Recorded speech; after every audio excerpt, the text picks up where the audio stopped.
Dandelion is a new drama romance indie film that is now playing in theaters. It got its premiere on South by Southwest. I like a good romance film, but is this film even worth your time? Well, stick around and let's talk about it.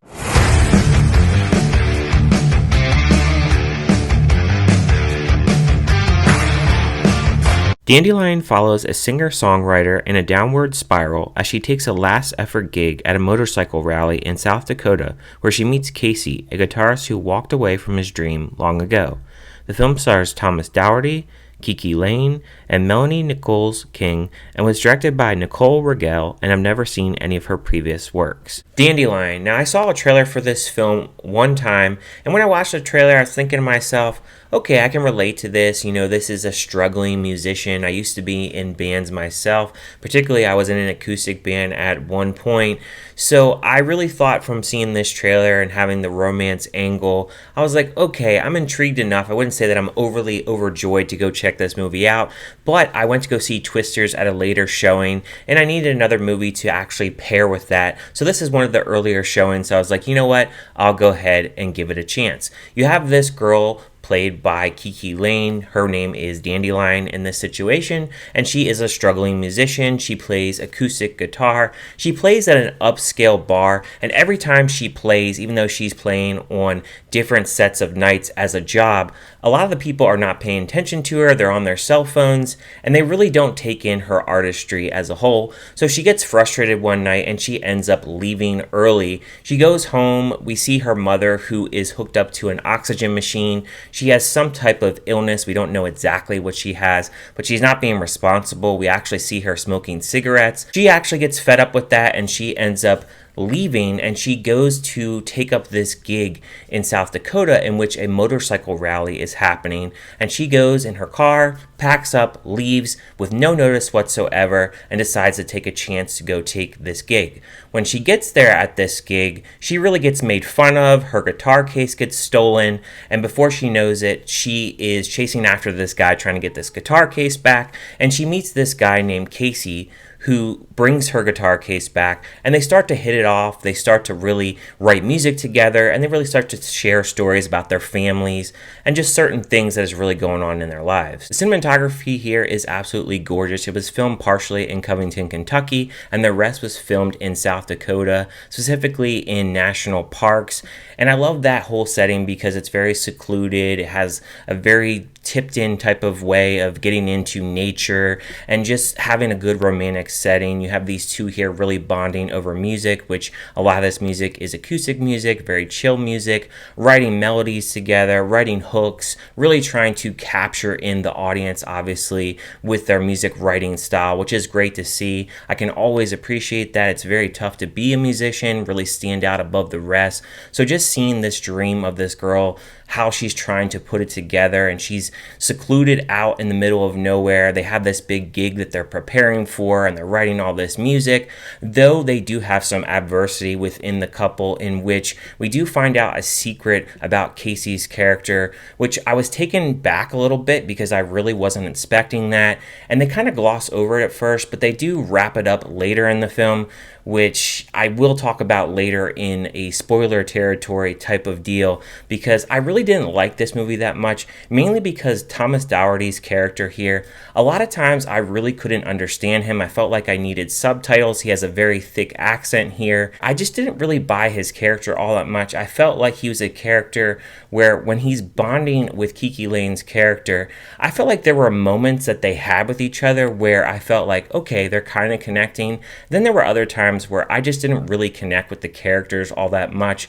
A lot of this film is really taking in the cinematography. It doesn't have a full-on crazy narrative here because a lot of times they're just bonding here in this national park. They're in the woods. You know, we'll see a kissing scene or two. There's a sex scene or two, and we see them kind of bonding in that aspect with more of a heavy, passionate romance. But I never really bought into that romance. I felt like from a plot standpoint, it's very simple. You know, you'll see them maybe bonding over a bonfire with all these different bikers. And I did learn that this is a festival that happens in South Dakota where they actually have music for 10 days. So I'm not really sure in this aspect of the film if that's where they were actually going for, where it is 10 days of this music. With the narrative and romance angle being as thin as it is and very hard to really get into, this film can be quite boring. You're really just enjoying the cinematography and really the narrative itself. When we actually get to the third act, I thought it was absolutely bonkers.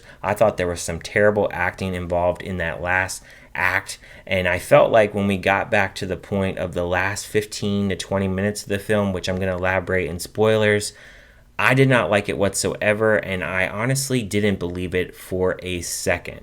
So as far as the score for this film and would I actually recommend this film, I would say no. I would give a score of this film a 1.5 out of 5. If you guys have checked out this film, let me know what you guys think about it. I'm going to go ahead and sign off from the portion of no spoilers. Now I'm going to go into spoilers. Now, why did I not like the third act? So, in the beginning of the film, obviously, you have KiKi Layne's character. Obviously, she's a struggling musician. I understand that, right? So she lives in Cincinnati, and I can tell you this, if you are an acoustic musician, and being one that I have been myself, I sang vocals, but I was in an acoustic band, you can get gigs easily. The fact that she's in a big city, and she's only having like a gig where she's playing this upscale bar, I didn't believe it for a second, because you can easily get a gig in a big city, especially if you're acoustic. You can play at an ice cream shop, a pizza parlor. There's tons of venues, especially if you're in a big city. So I didn't really believe that, but I understood that she was a struggling musician trying to make it big. I get that. But let me fast forward to the third act. So before we get to the third act, there's a point in this movie where they are talking, they're writing music, and he says that he has a wife, which they don't actually revisit until later on in the film. We see one clue where his wife actually calls him, and he gets up during the bar that they're actually sitting at, having drinks and everything, and he goes off. And then she goes out, and he's on a motorcycle, and she's like, "What are we doing here?" They fight a little bit, then they go off to the desert. They start writing this music, and they're fighting, they're going back and forth about melodies.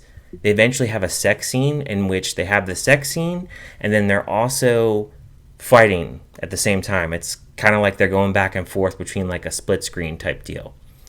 So then, in the third act, they're trying to prepare for this gig because there's not really much else in between all that happens. They prepare for this gig, they're about to go on stage, and Casey isn't there. So the two other guys that are there within the band say he's in a hotel. So she goes to the hotel room, she knocks on the door, we hear a baby in the background, so we know that he has a kid. The wife answers, and then he says that is his friend. So they close the door, and then when we see her run off, she's crying. We see him in like a car. He starts crying, which his crying was not believable whatsoever. It looked really fake, honestly. Didn't believe it for a second. And then like his wife calls him and she needs something. And that's the end of that. We never get anything else with them. We don't know if, presumably the wife, I guess, didn't find out that he was having an affair, which sucked. So that was the wrap up of that. Then we see Dandelion go back to Cincinnati. She goes back to her house. Her mom's there, still in the same situation.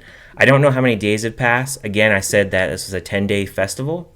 So I'm presuming that she was gone for 10 days. I'm not sure. I know she had car trouble, which I guess she got her car fixed. We never find out. We just see her back in her hometown.